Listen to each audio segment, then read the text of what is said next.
topics that we all know about, and that's retention. How do we retain these amazing cases? And so it gives me pleasure to welcome Gaia Francesconi from Lugano, Switzerland, who's going to give us a retention strategy. Thank you you very much. So good morning, everybody. I thank you, the board, for the invitation, and it's a pleasure to be here. So my presentation is about one of the major challenges in ortho up to date, and is retention. Little and Riddle in 1988 estimated that just 10% of the population who had orthodontic treatment after 20 years could have an acceptable occlusion.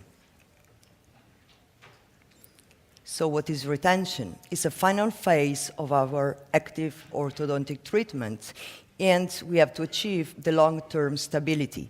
So it starts from our treatment plan, and from after our active treatment, we go to retention, but they're connected, all the three phases. Stabilization, it means to maintain our teeth in a position that is healthy, functional, and aesthetic after our active treatment. In order to prevent relapse, almost every patient needs a retention, which is the key factors that can influence our treatment plan and retention plan. We have, first of all, the periodontal ligament fibers that take a long amount of time to reorganize them in the new position. The imbalance of forces of soft tissue pressure and muscle pressure and habits, and the skeletal age of the patient. If we observe in this slide, you can see that if we finish a treatment in the age between 10 and 20, we can have some growth patterns that we should control during our retention period. So what is the factors? Pre-treatment occlusion, so the etiology of the malocclusion. The post-treatment occlusion, so the target that we reach during our treatment. The oral hygiene, patient compliance, aesthetic that is demanding from the patient today, the comfort and longevity of the retainers. Retainers are passive appliances that we use to stabilize the occlusion. They can be removable, fixed retainers, and active retainers. So there are some high-risk factors when we finish our treatment to take in consideration. For example, the correction of a rotation is something that will relapse easily and has a very high risk of rebound. So the fibers, as I told before, take a long amount of time to reorganize. So we need to have a retention that is in a prolonged period. And the use of fibrotomy has been shown to be effective in reducing the relapse, but in the first 4-6 years after the bonding. Another key factor can be the anteroposterior lower incisor position. If we move them more than 2 millimeters, there's a need of a long period retention. Deep bites and open bites are some issues in our practice, as we know. So a retention can have maybe the bite plane and to be controlled during the facial growth. And retainers on an open bite should incorporate some bite blocks, or it should be recommended. There's a lack of scientific evidence about all this. We can find meta-analysis, trials, randomized trials, but there's no based evidence. Another key factor is periodontal disease and root resorption. So it's the evidence that there's an increase of the deterioration of lower incisors alignment in post-retention cases with root resorption or bone loss. So what are retainers? We have different kinds up to date on the market and with different designs. So they're removable retainers with OLA. They're very robust, can be worn during eating. They're facilitating the posterior occlusal settling, and they can be accomplished some simple tooth movement to adjust our treatment. And we can add some bite planes for correct the deep overbite. But we can have some problems like speech difficulties during the initial period of wear. Poor aesthetic and can be a problem with our patients, so we don't have a lot of compliance. Advantages, as we have seen, that we can modify them. We can add some springs, coils, or we can do adjustment for little movements. And it stands the test of time because it's very hard acrylic material. Disadvantages is lab cost. We have to take in consideration the speech difficulties, poor aesthetic, and compliance. We have the vacuum form removable retainers that was described the first time in 1971 by Ponitz and consists of a thermoplastic polymer heated in a vacuum enclosure. They are inexpensive, quickly fabricated, clear, and they can full cover the posterior occlusal plane so we can control over eruption and aesthetic.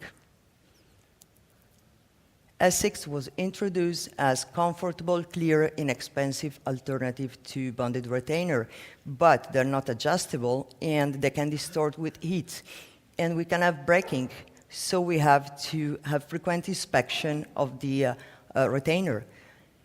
Despite this flimsy appearance, recent study suggested that have similar survival rate as Olay appliance. And this is very important because it just changed what we saw in previous studies. We have Vivera up today on the market. It's made from PVS impression or Invisalign patient clean check, last stage.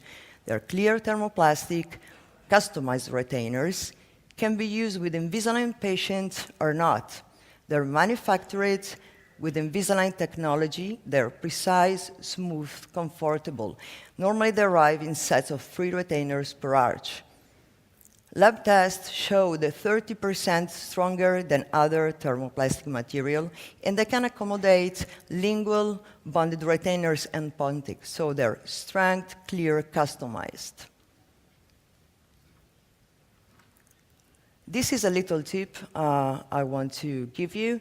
If we want to control the rotational relapse of an incisor, Cotman suggested to overcorrect of 5 degrees the incisor rotation in 3 overcorrection stages for a liner. Once the patient has finished with the overcorrection active phase, you should order Vivera from the first overcorrection stage. Should contrast the tooth displacement and the relapse of the rotation. Fixed retainers are indicated for long-term retention of labial segments. So they reduce the periodontal support for midline, diastema, severe rotation, and changes in incisor position. They are discrete, aesthetic, and they reduce the demand of patient compliance. But the disadvantage is poor oral hygiene, and they require long-term maintenance. Failure rates is up to 47%, especially in upper incisor with a deep bite. We should take in consideration where we are planning our retainer phase. The results that are reported by Sadowski using an average period of 8.4 years with fixed lower lingual retainer were more favorable than other studies using shorter retention time, but there's no comparative studies has been reported. So a little summary. One of the most commonly used retainer we've seen is bonded retainer. They have advantages as to be aesthetic, no compliance, and they satisfy the patient, and they are very useful in some kinds of key factors of occlusion relapse. But they have to be detected and checked because the patient has difficulties to find or to realize if one of the tooth is debonded. They just realize it when the tooth moved, and they come back to our office just because they need another treatment. In our practice, retreatment of orthodontic previous treatment are the measure of the case.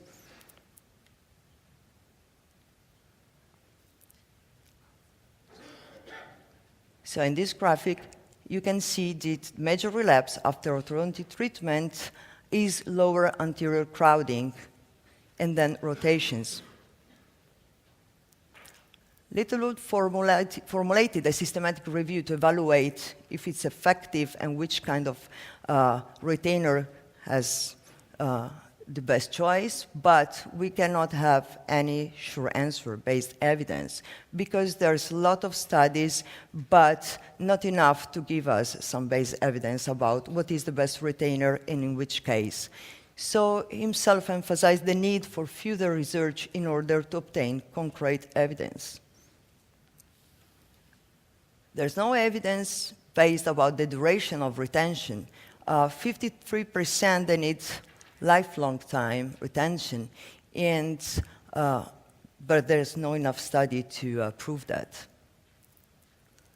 So what is the major relapse reason? Improper orthodontic diagnosis, inadequate retention planning, no compliance, or the habits.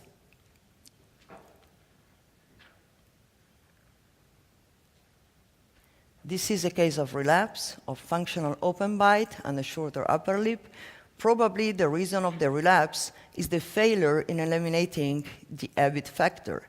In my practice, sometimes I use the fixed retainers plus a positioner in case of open bite with functional problems.